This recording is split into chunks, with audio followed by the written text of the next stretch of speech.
Welcome,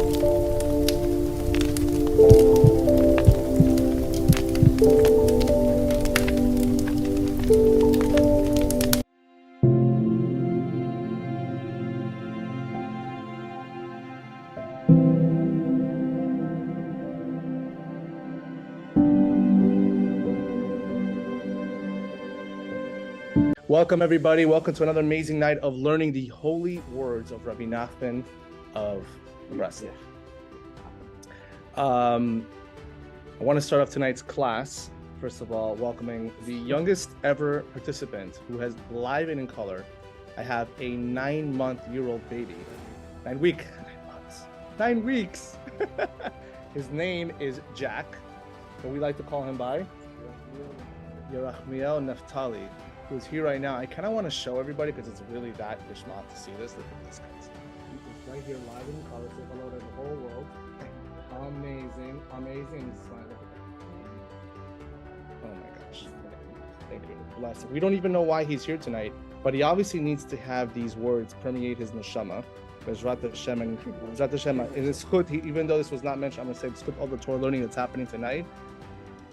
This boy should grow up in the path of Torah, mitzvot, and good deeds, and should be a big leader in Am Yisrael. Oh, man. I want to also dedicate tonight's class in memory of Devorah Fega Bat Shmuel Zichron Bracha, Ben Nachman Mendel Ben Elchanan Zichron Bracha. May their neshamas have an aliyah. And I also want to thank tonight's sponsor, who listened to the Tzedakah class, and he is going by Anonymous, to bless the people that died on October 7th and to bring the hostages home safe and sound. Thank you very much, Mr. Anonymous, or Mrs. Anonymous. So we've been learning right now, we've been on a journey going through a pamphlet called The Life of a Breslover, Seder Hayom, by a rabbi who was a big Breslov leader during the, right before early 1900s, all the way to the time of the Holocaust, from Poland. This is a guy who did not grow up Breslov or anything of that matter, and eventually he made a quick right turn, found the books of Rabbi Nachman, was on fire, and became one of the greatest leaders of the Breslov movement, having thousands of followers, not through social media, but literally live and in person, thousands of followers in Poland. And he was just an incredible human being who really literally breathed, ate, and did everything like Rabbi Nachman. That being said, unfortunately, he lost his life in the Holocaust. And so this has been a quite of a journey, because for me, I feel like it's the opportunity to really give his neshama another higher level in Shemaim, to get his Torah out there. And Bezrat Hashem, really, it's been an incredible journey for those that have been participating with me throughout this class. We're in class 20 of this series. We have literally, I think, 3 or 4 more classes to go. And Baruch Hashem, will be a great day. That day that we finish the series, we'll have a massive party. I'm telling you, it's going to be amazing. So may Rab Yitzchak Breiter's neshama have an aliyah. He talks about really the whole, what does it mean to be a Breslover? And as I say, all the classes of being a Breslover means living a high level of spirituality, living a high level of being close to God. We spoke about the order. We spoke about from the morning, from the day begins, which really begins at nighttime. We rolled it through all the way to the night, different things that happen in the night. Then went through the morning, waking up in the morning. Spoke about a lot of different topics. Eventually, you finish your prayer. Then you go to give charity. Then you go to work. Then it's just a lot of things. Now the day begins. And what's one of the most important things, as Rabbi Yitzchak Breiter is going to talk about, a very famous lesson from Rabbi Nachman's Likutei Moharan, chapter 21. And it's titled, The Sanctity of the 7 Lights, a guide to holiness. The sanctity of 7 lights. We're going to learn what that means. So we'll just get to go work on, and we'll get the ground running here.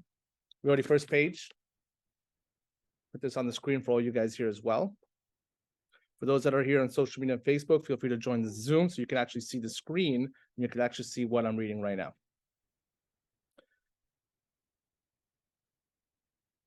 Okay, so Yitzchak Breiter begins. The 7 lights are one's eyes, ears, nostrils, and mouth. He says, sanctify the eyes. How do you sanctify your eyes? How do you have kedusha and holiness in your eyes? Don't look at evil. We'll discuss that. The ears, by listening to the words of the sages, of the tzaddikim. The nostrils, by being extra patient about everything. And by behaving compassionately rather than angrily on the person who triggered the anger. That's the nose. The mouth, by speaking words of Torah and prayer and refraining from speaking forbidden speech. We're going to discuss all these in detail. And in this way, when you actually now Kedusha and holy all these different parts of your face, one merits divine inspiration and holy thinking. So now, what we're going to do is, for those who have never learned Likutei Maharan, we're going to learn a little bit of pop and play sections within Likutei Maharan discussing this topic. And then from there, we'll discuss a little bit more regarding in details, what does it mean regarding parts of your face, what to do. And then when we're all done with that, we're going to lead to the meditation, which will continue and will elevate ourselves, eventually helping to get more assistance from Shamayim to help us in these departments. So that, with that being said, let's start off Likutei Maharan. Now, have here, second, how do you have here with this? What does your second page have? You have it here. We're going to go from here, just go to the back, okay? So Rabbi Nachman begins and he says like this. He starts a chapter. How you doing, Rabbi? Very good, Baruch Hashem. Welcome, welcome. Yes, we there's not really. Okay, we're gonna see the end. So Rabbi Nachman begins and says, you want to get him the those. Becha'alotcha et hanerot el mupnei hamenorah ya'iru shiva hanerot. He brings you a pasuk from the book of Numbers, and it says, when you raise up the candles, we're getting into right now Hanukkah time, so this is pretty relevant. The 7 candles shall shine toward the face of the menorah. So you see that pasuk, you see it in its face value. What does Rashi say on that? The flame shall rise up on its own. Now take a look at the picture we have here. As we know in the Beit HaMikdash, right, there was a menorah. It wasn't the menorah that we see today that has the 8 candles representing the 8 nights, but this is what the menorah looked like in the sense that it had 7 candles. That's what it looked like in the Beit HaMikdash. And if you could see here, very important, all the candles are all facing inward towards the middle branch of the menorah. Now, Backside of the first page. you see also, again, just another picture here. I have on the bottom, you see the Kohen as he was lighting it up, just to give you an idea what it looked like in the Beit HaMikdash. And you're going to understand by the end of the class a little bit more what the menorah represents and how that all ties in with today's class. So Rabbi Nachman continues now, and he says as follows. Abal, lechagia lebechinat shefa eloki kanal, iyashar labol hazeh, ela sheyikadesh et pi bechatbo be'ena ve'aznav. He says, to arrive at this concept of this godly influx, it's impossible unless one sanctifies his mouth, nose, eyes, and ear. Ela sheyikadesh chatbo ve'ena ve'aznav. And literally, these are the things that radiate this godly influx to a person. Now, what are we talking about here?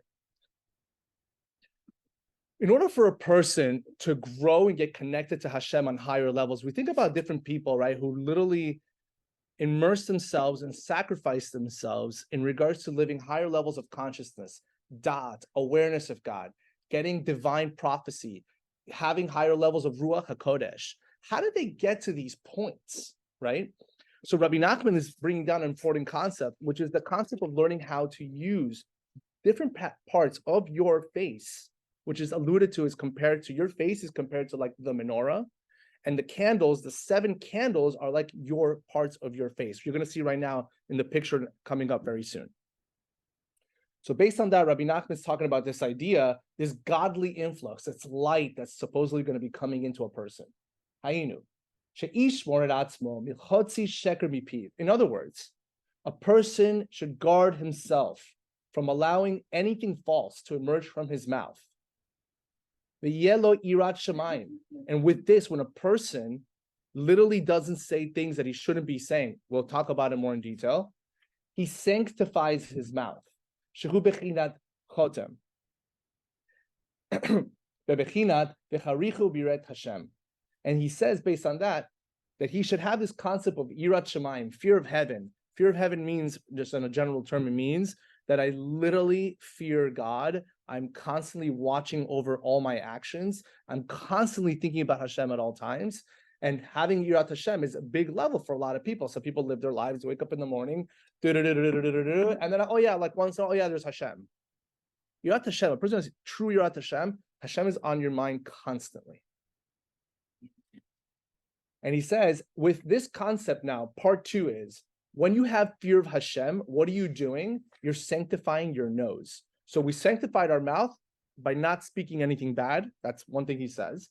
Sanctifying your nose means having Yirat Hashem. And he brings you a pasuk from the book of Isaiah.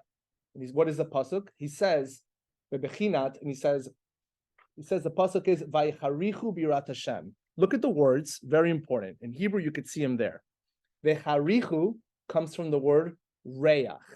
Reach means smell. Okay? The pasuk, one of the ways we learn Torah is by looking at words that connect with each other.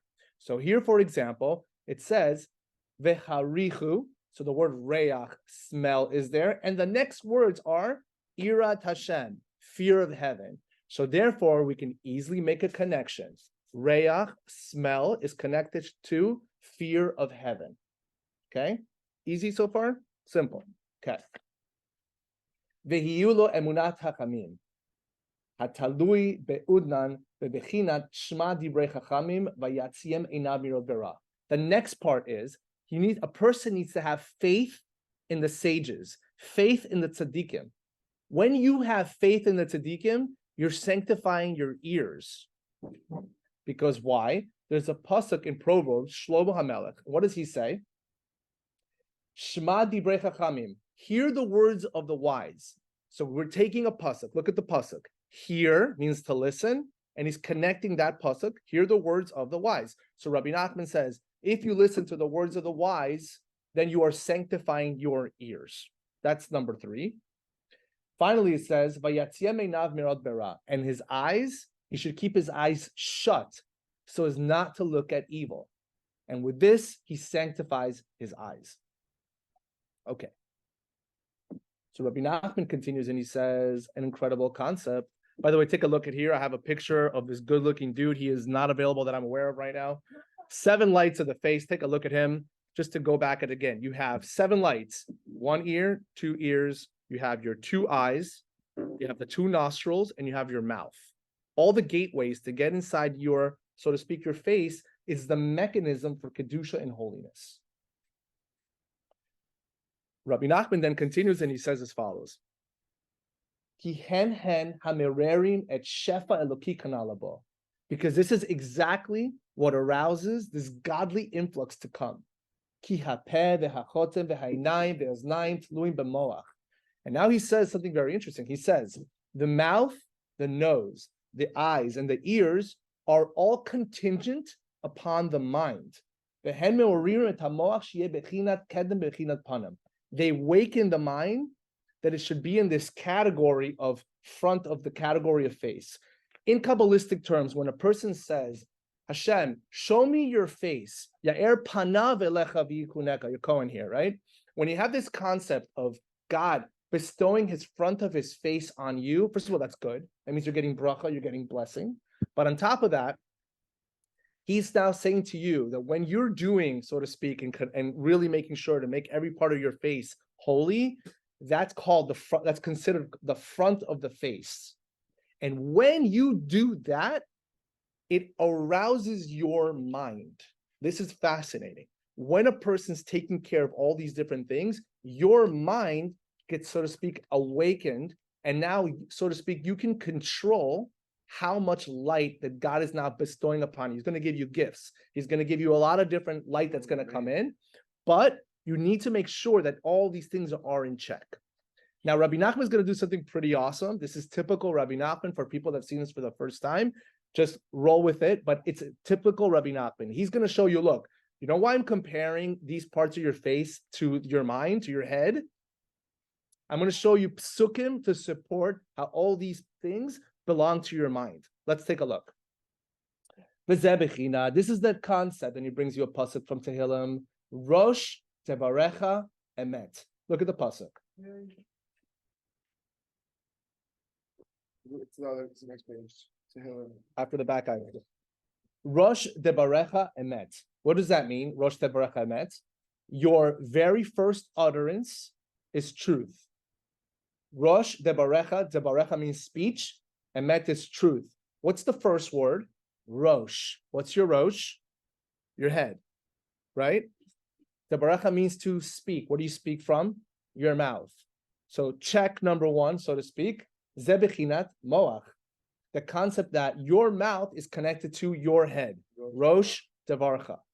Next, hanemar etzel peh. That's the concept of this idea of applies to your mouth. Now it gives you another pasuk. Bezer reshit chachma yirat Hashem, very famous pasuk.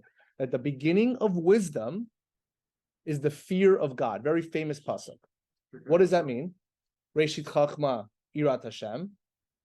So he says, ze bechinat moach hanemar etzel chotam. That's the aspect of mind as it applies to the nose. Why is that applying to the nose? So you see, there's a pasuk that says, and he's going to give you the next pasuk, and it says that the wisdom of the mind is tied to the nose.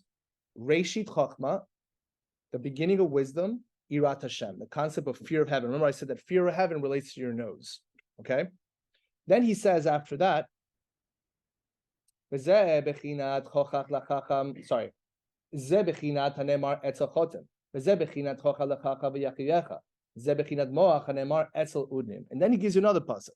This is the concept of rebuke the wise man and he will love you. That's another pasuk from Proverbs. What does that mean?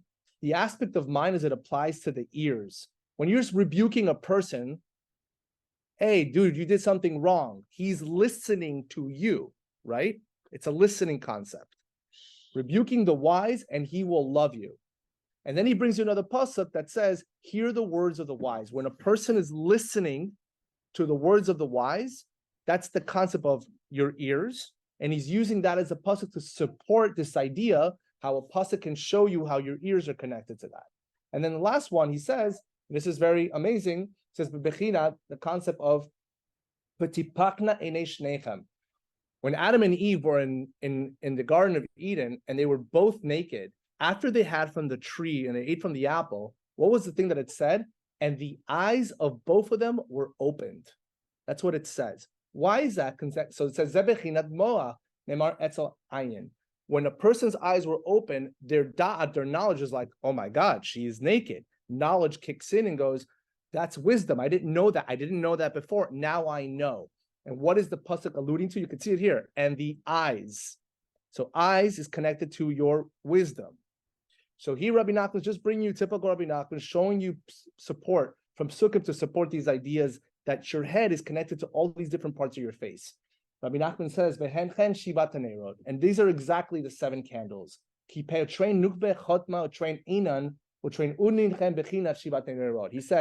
for the mouth, the 2 nostrils, the 2 eyes, the 2 ears correspond to the 7 candles. And this menorah is the head. It's the mind. And the face of the menorah is this concept of this godly influx. Okay. Now, what you're about to see right now is something very fascinating, give you very important Kabbalistic concepts that people don't realize if they don't know. Does anybody know what makifin is? Makifin. Ever heard of this before? Take a look at this picture. I added this guy who's this good-looking dude guy. Take a look at this. The makifin is something that is literally a light that is above a person, above his head. This light is literally godly influx. It's information that's literally above you that you don't have access to currently right now. It's there. So for example, I don't have a job. I need to find a job. How am I going to find a job? Oh my God, I can't believe that this relationship with this person. Are they good? Are they not good? I don't know. What about the fact that you have issues with kids? How's it going to work out? Right? What about the fact of as we're going to learn about free will, right? We're going to discuss what free will has connected to makifin. So you have this knowledge, this incredible makifin, and makifins are something that when a person learns, as we're going to see right now, when you work on these specific parts of your face, makifins start to come in. And by you having makifin coming in, not only are you going to be receiving, so to speak, higher levels of consciousness, of information, of da'at for other people as you continue to get makifin. Basically, makifin is a lifelong journey in this world and in olam haba. Meaning, even after a person passes away after 120 years, there's another makifin and another makifin and another makifin. There's more and more because it's endless. God is endless, but it's there. But you want to have access to this makifin, so you need to learn how to work with the kedusha on your face. So Rabbi Nachman says on that, and he says like this. Fascinating. The shefa lokia zot hu bechinat suka. And he says this godly influx, this makifin concept, is synonymous with the sukkah. Why is it that? First of all, what is a sukkah? Does anybody know? Everybody realize the holiness of the kedusha of a sukkah, right? It says that when you walk into a sukkah, it's literally like walking into a massive energy field of light. It's exactly what it's like. That's why it's so holy. It's so much light that even within Judaism, we find in sectors like Chabad, for example, they say you can't even sleep in a sukkah. It's too much light. It's too holy. We don't want you to do anything that's going to be inappropriate in a sukkah because it's too much light. You can't. There's also the idea of a person needs to literally live in a sukkah all day long and just experience when you want to. And let's say we're talking about meditations that we're doing now, to learn how to do these meditations inside of a sukkah and be able to receive this incredible light that's just literally floating all over you, which is an amazing. Sukkah people don't realize how crazy the sukkah is. It's an amazing, and crazy in a good way, of course. So Rabbi Nachman says this is like the sukkah because he says ki sukkah hu bechina shesacha beruach hakodesh, because he says sukkah corresponds to this concept of ruach hakodesh. Does anybody know what ruach hakodesh is? No. So prophecy, for example, would be ruach hakodesh. Yeah, you can read people, you can see people, you know everything about them, right? Anybody met anybody like that before? So basically, you have this concept of knowledge is just constantly pouring into a person. Okay. They have access to the makifim. So and again, you have access to one makifim, doesn't mean you have access to many of them. They just slowly come in. So then, therefore, being like that, he says,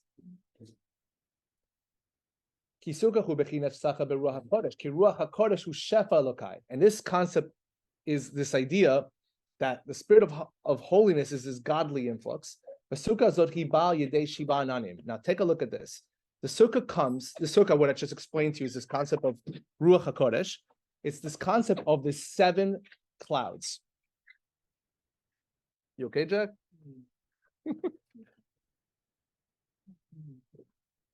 You guys on Facebook Live, take a look at it. What's up? Okay. So basically, he says as follows. This is amazing. Just listen, hear me out, guys. The sukkah is like this concept of makif, incredible amount of light. Rabbi Nachman says like this. How did the sukkah come about? When we celebrate the holiday of sukkah, what does the sukkah represent? It represents this concept of the clouds of glory. Remember, the clouds of glory is why we're sitting under a sukkah. The sukkah is the clouds of glory that protected the Jewish people when they were traveling in the desert. How many clouds were there? Shiva Nanim. There were 7 clouds. And these 7 clouds, and Bechina Shiva Nerot. These 7 clouds, like the sukkah, correspond to this concept of the 7 candles. And through these 7 candles, a person attains this concept of the menorah, the sukkah, the godly influx. The Ruach HaKodesh Nikra Shem HaChachma, Shehi Ruach Chachma Ba Mikodesh Kayadua. And basically it says, the spirit of wisdom, which comes from holiness, comes from there. Good. Now,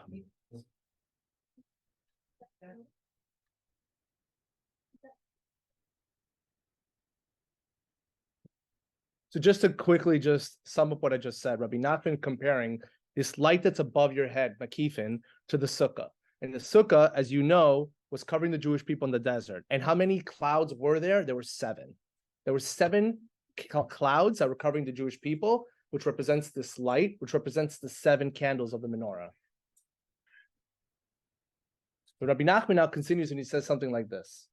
The sukkah kanal hayeno ruach hakodesh kanal, and this sukkah, aka the spirit of holiness, aka this godly influx, shefa loki kanal hu bechinat makifin. It's synonymous with this concept of the makifin. Look at the Makif and look how they describe it. Encircling, transcendent.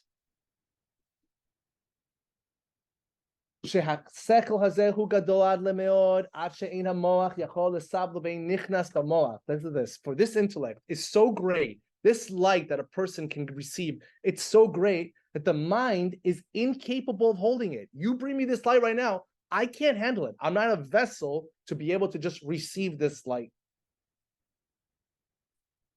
Elahu makif et harosh. It doesn't enter the mind. He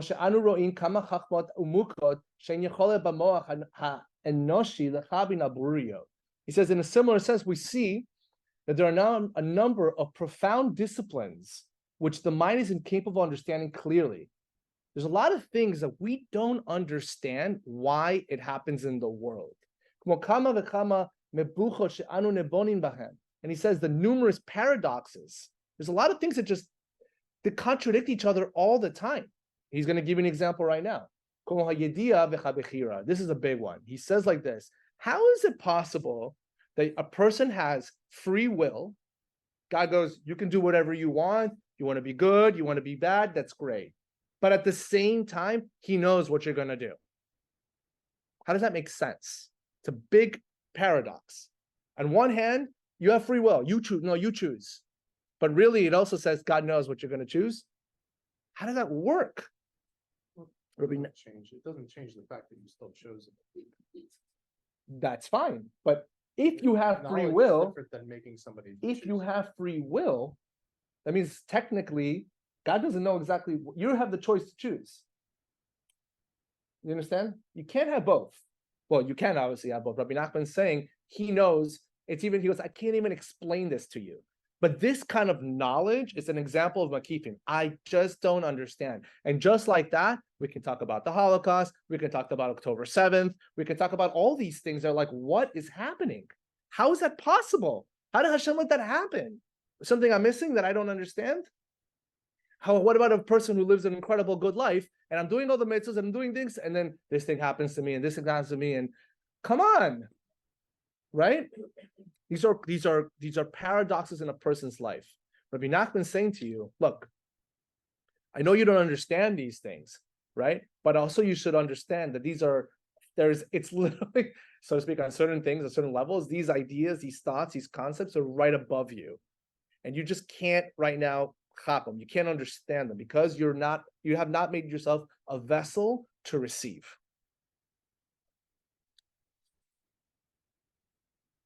And he also gives an analogy.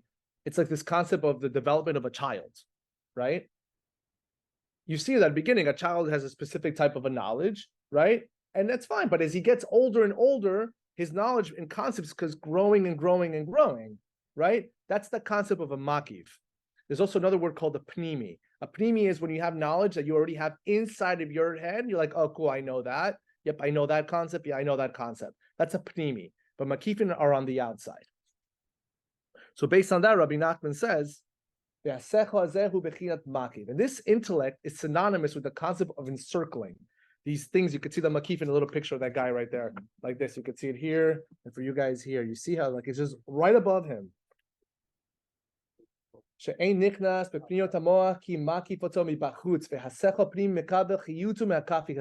he says that it doesn't go into the mind because you can't. Rather, it surrounds it from without, and the inner intellect receives its vitality from this transcendent intellect. Okay. Now, take a look at this. Look at what Rabbi Nachman says. Beautiful idea and concept is so amazing. He says, this is what our sages taught. Very famous saying in Masechet Brachot in the Gemara.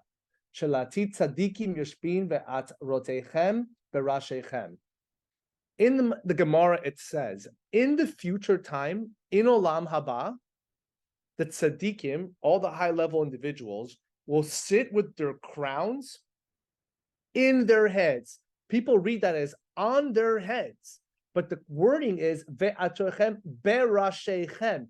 Literally, they're going to have crowns in their heads. Why are they going to have crowns inside of their heads? Because they're literally delighting in the radiance of the Shekhinah.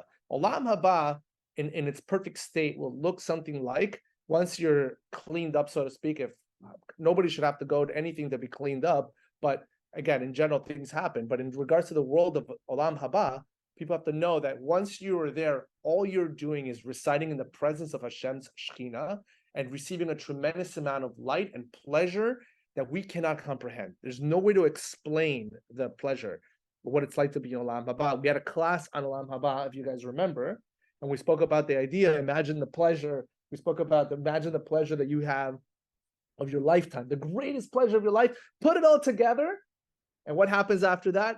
Imagine that feeling. I was like, oh my God, that's pretty pleasurable. And I'm like, now imagine you have everybody in the city of Miami and their whole life. Imagine, put all those pleasures together and now put that into one. You're like, oh my God, that's a lot of pleasure. And I would say, well, what about take the whole United States, every single person in the United States, put all that pleasure together of hundreds of millions of people, their whole life, pleasure, pleasure, pleasure, pleasure, put that into a little box.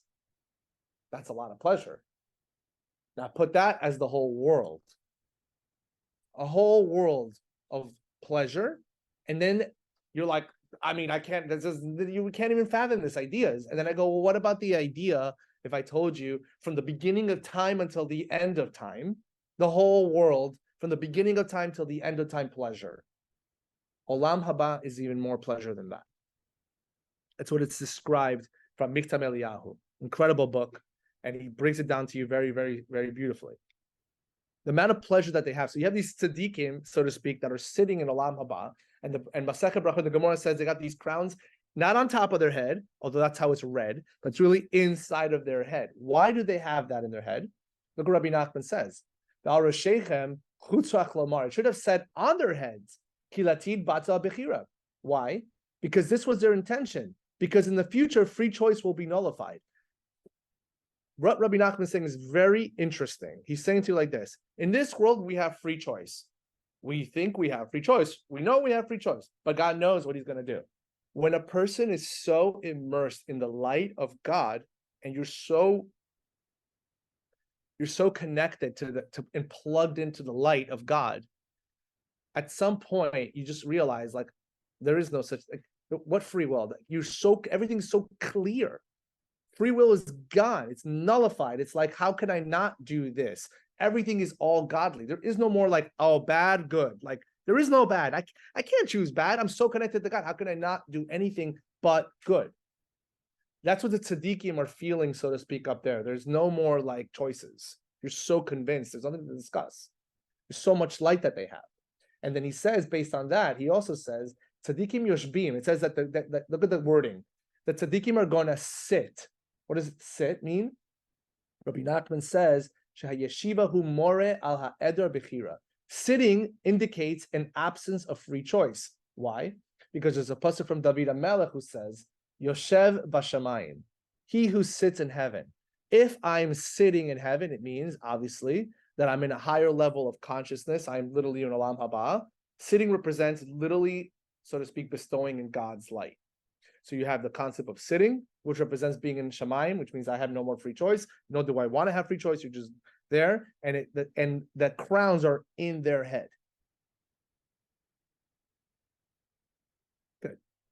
Now, that is the simple level of this whole class in regards to that. Now, people are going to say, well, Michael, that's very nice. Now, how do I really practically now? We have our face, right? How are we going to purify all these different aspects of our face? So let's take a look. First, you have the mouth. How do you purify your mouth? Number one should be obvious, but let's say it anyways. Avoid false and speak the truth. Rabbi Nachman says, which is also brought down in the Kabbalah and the Zohar, God's signet, his stamp on the world is emet. Hashem equals truth. Anything that's not truth, God goes, that's not me. I'm not, that's not me. I don't belong here. And therefore, when you side with falsehood, you are, so to speak, steering away from God. Number two, speak words of Torah and prayer. As sounds obvious, but Torah is truth, right? Torah emet. What's the opposite of falsehood? It's emet. It's truth. Torah emet. And prayer to God is truth. and offering words of kindness, sympathy to somebody who's ill, somebody who's troubled. Why? Because when a person even gives words of encouragement, or you're helping out a person by saying a good word, it's like literally giving tzedakah. You're giving life to a person. That's literally what you're doing. And while you're doing that, you also bring yourself closer to God. So speaking words of Torah, prayer. Obviously, we know about Hebrew to do personal prayer, which is the highest spiritual level a person can always attain, speaking to God. Having speech, the power of the mouth can create peace. You can't make peace by going, yeah, cool, man. High five, you know? You have to say, and I am sorry, I apologize. Hey, I love you, man. Everything has to come from your mouth. And you see pieces that obviously is a big thing. No lashon hara. We speak about this, I feel like almost not recently in most classes. No tail bearing. No mockery. Don't make fun of people. Don't forbidden speech. Don't say bad words. Bad words are bad. We speak about this all the time. How bad words can literally affect not only your mind, but affects also other parts of the brit. We spoke about this as well. So the mouth is very, very, very important part. And again, even with lashon hara, you think about it. I could say something to somebody else right now that's true. Oh, did you know that John he went today to go to, I don't know, the mall to go buy some clothes for whatever, right? And it's true. I'm saying truth. But you're saying that now, and what happens? And I'm giving you a very basic idea, but you say something to somebody else, and let's say that what I actually just said is actually a little bit more spicier than that. And then that person can take that story and go, John went to the mall. Oh, and he also met this guy in the mall, blah, blah, blah. And then the story starts changing. I didn't mean any bad. I was just saying something that was truth. That is called lashon hara. And people do this all the time. It's normal. Did you know that about this person and that person? That's called lashon hara. It's bad. And again, there's a whole thing on what it does, but not for this class. A couple more concepts. Rabbi Nachman talks about it in the book Sefer Hamidot. He says, a person who wants to attach himself to the Holy One so that his thoughts travel from one chamber to the next, seeing these chambers with his mind's eye. Take a look at this. I can close my eyes during meditation, and I could be in such a good space that I can actually, like, so to speak, see my thoughts. I can literally have a pasuk in my brain. I could send it from one end to the other. Everything is clear. Like, you can actually see it. It's clear, right? How do you do these things? Avoid speaking falsely, even if it's by mistake. So your mouth is so important. More things. Those who tell lies are not worthy of receiving the divine presence. A person guilty of slander cannot receive the divine presence. Falsehood causes the person to forget God. So you could see how important is your mouth. All the things you have to think about to have your mouth in Kedusha mode always. The nose. So we see the nose deals with Irat Shamayim, fear of heaven. It talks about that. I said it before in a different pasuk. Mashiach is going to be filled with this concept. This is from the pasuk of Isaiah. He's going to be filled with the fear of God. He's going to have Irat Shamayim, and the wording is that he's going to be able to smell judgment on people. He's going to be able to judge you, not by the way looking at you. He's going to smell you through his nose. And the concept that you say something smells funny here, everyone to a room, it's like, why are you saying that something smells funny here? Something smells fishy. Doesn't really smell fishy. Something doesn't seem right here. Why are you using your nose as a comparison for that? That's that concept of fear of heaven. Now, this is amazing because this is what we're talking about regarding now. How do you sanctify your nose? Sanctify your nostrils by taking a long breath of patience.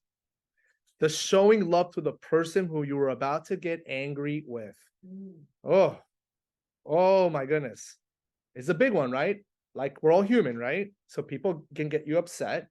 And instead of you going lashing on them, step one is,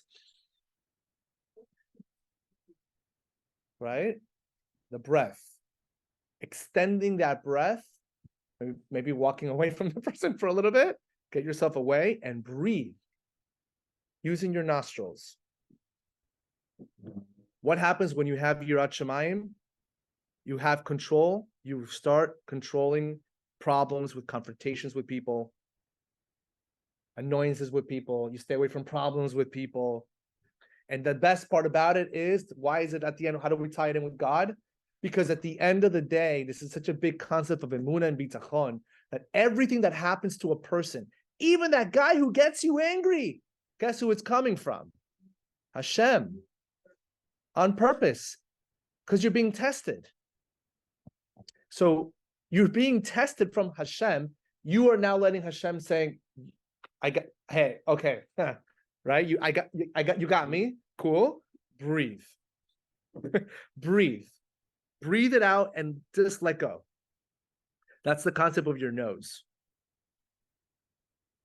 Rabbi Nachman brings you a beautiful idea from just Likutei Maharan. He says, when a person becomes angry, he should not act cruelly out of anger. On the contrary, he should mitigate that anger with mercy. Because there's a very famous pasuk that God does, Beroges Rachem Tiskor. We say that in Tachanun. In wrath, remember mercy. If you're going to get angry, almost like flip the script and almost like show love to the person. How easy is it to do that? Hard. But this is how you do Kedusha. This is how you hold yourself back, right? Regarding the nose. Nothing, remember, holiness is not meant to be easy. The ears. It said in the pasuk, it said, incline your ear and listen to the words of the sages. There's a difference between listening and hearing. It's two different things. Listening to the words of the sages means you listen to the words with concentration. You're listening right now when I'm talking to you. Yeah? You're listening to the words of Rabbi Nachman. Rabbi Nachman's talking, he's saying a specific thing. You're like, yeah, okay, I got you. I'm actually focusing, I'm concentrating on what you're saying. And it's not just that. Listening also means you're literally listening with your heart. You're like concentrating and you really be like, I'm going to follow this advice. That's what happens when you actually like listen. You're actually believing in something. So that's why it's also a big deal that when you study Torah, it's always important to read it out loud. When a person reads Torah like this, it's not always considered really, really learning Torah. Learning Torah should be read out loud. Yeah, I don't care if it's Spanish, English, Hebrew. Try to say the words out loud. Why? Because you're listening to the words of the sage. And it's coming inside to your ear. And obviously the other one should be connected with the mouth. Don't listen to Lashon Hara. But Michael, what am I supposed to do? The person was starting to think of it. I'm telling you, I could just say from my own personal level, over the last, already now it's been about several months, I've really made a very strong effort to stay away from the Lashon Hara. If I even hear it in my house, I'm like, no. But even if my God, my kid who's just innocent, he's just trying to tell me about X, Y, Z. I'm like, I don't want to hear it. I'm sorry, I can't. Now, there are certain things you are allowed to hear. That's why you have to know the rules and the laws of Lashon Hara, because some things are permissible to hear for certain reasons. Like, for example, if you want to marry a person, you need to know, are they normal or they're not normal, right? You need to know the background. If you're going to go into business with somebody and you don't know if they're a good partner or not, you're allowed to find out, are they honest in business or not? So if I tell you, dude, don't, hey, be careful, it's because I'm protecting you from that, that's okay. I'm just giving you a couple of examples where it's allowed. But overall, you have to be very careful what you hear from people. The eyes, the eyes is a very big one, and you find that in the firm world specifically. A lot of people are into the concept of shmiras ayin, watching what your eyes look like, because the eyes are the gateway of things that come inside to your soul, right? And we see specifically here that the wording is don't look at anything evil or anything that may cause temptation, right? We know specifically on a man level, looking at inappropriate material, things that you should not be looking at, for sure damages completely your soul and completely takes away from Kedusha of holiness. I put here because I think it's fascinating for anybody who watches this here later on, and I don't care when they're going to watch this later on in life. There's a website called guardyoureyes.com. I actually just went on it the other day for fun just to see what this is. And there's literally a support group for men to help them and literally give them the tools that they need so they stay away from looking at things that are inappropriate. Amazing thing that Am Yisrael is doing today. I didn't even know about this. I just found out about it the other day. But there are solutions. There are ways to fix that. Another thing that deals with your eyes, this is so important. Don't look at others with an evil eye. What does that mean? Looking critically at your neighbor. You're jealous of that person. Look at their good fortune. Look at their marriage. Look at their kids. You're looking at them, but you're looking at them with not the right way. They're so blessed. It's so good for them. I'm so happy for them. You look at them and you flip it and you get upset about it. That's not called looking at things with the right eye, right? So that's a big one. And this is the second concept of the flipping a little more, shutting out your eyes to the evil of other people. If you see a person, chas v'shalom, doing something that's not okay or that's wrong, right? Rabbi Nachman's most famous lesson is called the Zamra, chapter 282 of Likutei Maharan. And he says what? You have to learn how to judge people favorably. Very difficult one to do because you see something and you're like, oh, that's a bad person. Like they're bad. Yes. Good. Right? Because sometimes people think that you're the bad guy. I'm like, that wasn't even my intention. I was just being a good person. I didn't know. So you have to. Right. So that's a big idea. So how we use our eyes has to be done in the right way, looking at the good in people. Don't look at the negative in people. Look at the appropriate things. Look at the Torah. Look at a prayer book. Look at things that are just Kedusha and holiness. That's your eyes. So we've covered mouth, ears, eyes, and your nose. The head, right, is a very important thing Rabbi Nachman says. I'll read it to you in English. It's the last page. It says, a person must be careful to guard his memory so he doesn't fall into forgetfulness, the aspect of a demise of the heart. And the essence of memory is to be continually very mindful of the world to come. One should never entertain the thought, God forbid, that there's only one single world. And through this, that he attaches his thoughts to the world to come, the unification of Yud-Kei Vav-Kei Elokai is achieved. So he says something very amazing. He says that when a person wakes up in the morning, before beginning your day, literally you wake up in the morning, what do we normally say? Mode'ani lefanecha. We say that, right? Rabbi Nachman says that when you wake up in the morning, the first thing you need to think about is Olam Haba. That should be on your mind the moment you wake up. And that's how a person can protect himself from forgetfulness. Forgetfulness means there's another world. If I live my day based upon the fact that there's another world, your whole day is different. Your day is different. You're focused on the goal of the day. You understand? So if you have an opportunity that comes your way, you guys came to a Torah class tonight. God bless you. You made a decision. You didn't have to do that decision. You could have been home watching Netflix. I'm just saying, for example. But the point of the matter is you made a conscious decision. I know that by me learning Torah, it's going to give me light, and I'm going to also see the benefits in Olam Haba. It's something that's on your mind.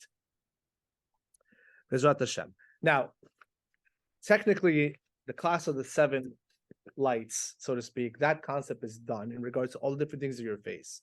But if we're talking about the concept now, the last concept, which is the idea of holiness, Kedusha, once a person's done all of this, which is not easy, I just mentioned a lot of things that you have to be conscious of. For the man, one of the biggest issues, and also connects with the woman, is the keeping of the covenant. It's the Brit. That is probably, if you tell me from the levels of importance, it's like your face and the Brit. Because when a person does not keep the Brit, holiness is bye-bye. Forget about it. You are not going to get close to God. It's very difficult to receive God's light. Unless he just throws you a bone and he throws you something like as a gift, you are very lucky that happens to you. But overall, a person cannot feel this high level connection to God if a man is not keeping the Brit. This class, I know you like that conversation. It's not the first time you said that. The woman also obviously has something to do with that, obviously, in the sense that the woman can partake in that problem. But in general, the goal of the man, because the Zohar says that specifically, look at the pasuk. The Zohar says, "Who is a tzaddik? He is one who guards the covenant." You want to reach higher levels to be a Superman, tzaddik human being, which is not really Superman. It's just a person who can literally go above and beyond his materialistic needs and just connect only to his spiritual self. Step one, most important, is a covenant. That's why when I talk to a lot of people, especially a lot of young guys, I go, and they want to grow, right? You could put on your tefillin, you could do a lot of things. But if you're not keeping that Brit, it's hard to advance in life, spiritually. Very difficult. And if you're married, that also goes along the same line. The rules are just the same, especially when you're talking about marriage and keeping the laws of Nida. If the person's not keeping the laws of Nida, say again? Okay, so again, everybody has their challenges, but the idea with Nida is very complicated, as you're saying, especially if you're taking it to the highest level, which means you can't even touch your wife, not even say, hi, how are you? You can't, like in a sense, you can't touch them because the laws of Nida are very, very strict and tough. At the end of the day, it makes your relationship amazing. Obviously, it makes it amazing. But at the end of the day, it's something that's very difficult to do, especially have a couple that loves each other very much. I know. So as you can see, holiness and Kedusha, the class of the Brit between me and you is a full 2-part class. I can't even go into it right now, but I just wanted to throw that in there because Kedusha and holiness is very much aligned with it. So Bezrat Hashem, I bless all of us here. Keep this information with you. Try our best that we can to try to connect to these teachings, to try to connect to holiness and Kedusha. Watch your eyes, watch your ears, watch your nose, watch your mouth. And if we can do that, you will see that you'll become a different person. You will feel God in your life. And I put something here in the drawing with this guy with the heart. I didn't put that in the text, but I'll show you something really amazing. When a person is keeping all of these things together, it creates, Rabbi Nachman says, it creates a fire in a person's heart. And that fire is that light from Hashem that's burning inside. And that burning inside is going from here, going whoop, going to here. And now your brain is like this, that's like running, it's like circling, and then the light starts coming in from the Makifim. That's how it works. It's fascinating. Yeah, Star Trek, Star Wars. But it literally, that's how it's described. So it goes, everything's in check here, great. Fire in my heart, oh my God, I'm feeling this incredible fire to get close to God. Runs up to your mind is going running, light comes in. That's the process.